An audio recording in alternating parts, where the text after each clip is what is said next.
اعوذ باللہ من الشیطان الرجیم بسم اللہ الرحمن الرحیم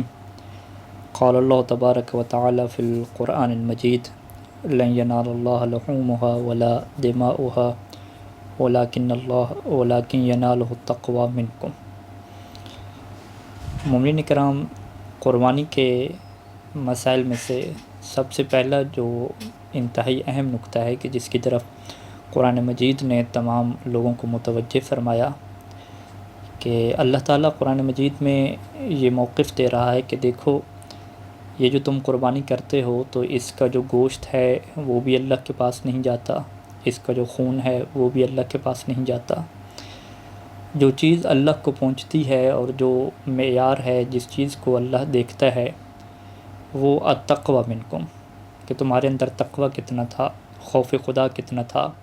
اور تم نے کتنے اخلاص سے یہ کام اللہ تعالیٰ کے لیے انجام دیا ہے، یہ چیز اہم ہے۔ لہٰذا عام طور پہ جو بر صغیر میں ہمارے ہے، چونکہ لوگ ایک رواج میں رہ رہے ہیں اور وہاں پہ شیعہ سنی سب لوگ اکٹھے رہتے ہیں، اور جو ہمارا دوسرا مکتب ہے ان کے ہاں چونکہ قربانی کرنا واجب ہے جو بندہ بھی استطاعت رکھتا ہو، ہمارے ہاں واجب نہیں ہے، مستحب ہے۔ تو اس طرح سے بر صغیر پاک و ہند میں بہت زیادہ جو ہے وہ قربانی کا رواج ہے، اور ایک اچھا رواج ہے جو کہ ہمیں ایران اور عراق میں دیکھنے کو نہیں ملتا۔ یہ چیز بہت اچھی ہے اور اس کو ہونا چاہیے، لیکن اس میں جب ایک چیز رواج بن جاتی ہے تو اس میں اخلاص کو قائم رکھنا، اپنے تقوی کو قائم رکھنا انتہائی مشکل ہو جاتا ہے۔ دیکھیں، یہ بات واضح ہے کہ کسی غیر کے لیے عمل انجام دینا، ریاکاری کے طور پہ انجام دینا، یہ تو واضح ہے، ہر مومن اس کی طرف متوجہ ہوتا ہے۔ لیکن عبادت کے لیے ایک اور شرط جسے فقہا بیان کرتے ہیں وہ اخلاص ہے۔ اخلاص کیا مطلب؟ کہ 100% وہ کام آپ اللہ کی خاطر انجام دیں، غیر اللہ، لوگوں کا دکھاوا، لوگوں کی خاطر یا اپنی جو ہے وہ انٹرٹینمنٹ، کچھ بھی اس میں شامل نہ ہو۔ اور یہاں پہ فقہ میں ایک بحث ہوتی ہے کہ جس بحث کو ضمیمہ سے کیا تعبیر کیا جاتا ہے۔ ضمیمہ یعنی اٹیچمنٹ، کوئی چیز ساتھ کیا رکھ لینا، یعنی انسان یوں سوچتا ہے اور یوں نیت رکھتا ہے کہ چلیں ایک تو اللہ کی اطاعت بھی ہو جائے گی، اور دوسرا جو ہے وہ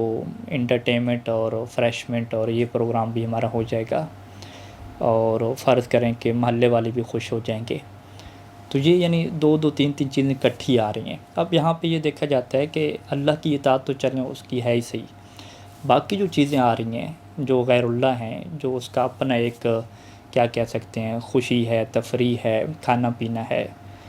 تو یہ جو چیزیں ہیں یہ ضمیمہ کے طور پہ آ رہی ہیں۔ تو فقہا نے اس چیز کو بھی جو ہے وہ باطل شمار کیا ہے کہ اگر اس طرح بھی انسان کی نیت میں کوئی چیز آ جائے تو وہ نیت انسان کی خالص نہیں رہتی، کہ جس کی وجہ سے اس کی عبادت درست شمار نہیں ہوتی۔ تو ہماری یہ بہت مشکل ہے کہ جب ایک رواج چل نکلتا ہے کہ آج بھی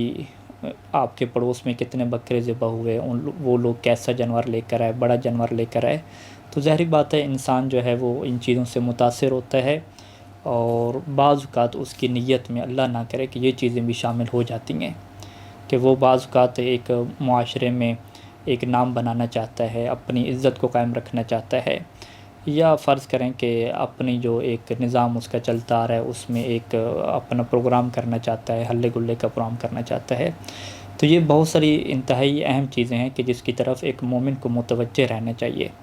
کہ کہیں ایسا تو نہیں ہے کہ جب وہ قربانی کر رہا ہے تو اللہ کی رضا کی خاطر، اللہ کی اطاعت کی خاطر اس میں کوئی اور چیز تو شامل نہیں ہو رہی۔ اور اس بارے میں ہر شخص بہتر جانتا ہے، کیونکہ قرآن مجید نے یہ واضح موقف دیا ہے کہ انسان جو ہے وہ اپنے نفس کو اور اپنے اندر کو سب سے بہتر جانتا ہے۔ تو لہٰذا مومنین کرام، انتہائی جو اہم نقطہ یہ ہے کہ قربانی کی جائے، لیکن قرآن مجید کے مطابق جو معیار ہے کہ تقوی اور اخلاص جو اللہ کے پاس پہنچتا ہے، اس کے اوپر خصوصی توجہ ہو۔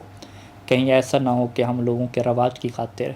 کہیں ایسا نہ ہو کہ ہم جو ہے وہ اپنی خوشی کی خاطر، کہیں ایسا نہ ہو کہ ہم معاشرے میں جو ہے وہ ایک انٹرٹینمنٹ کا پروگرام کرنے کی خاطر ان چیزوں کو بھی اپنی قربانی میں ہم شامل کر لیں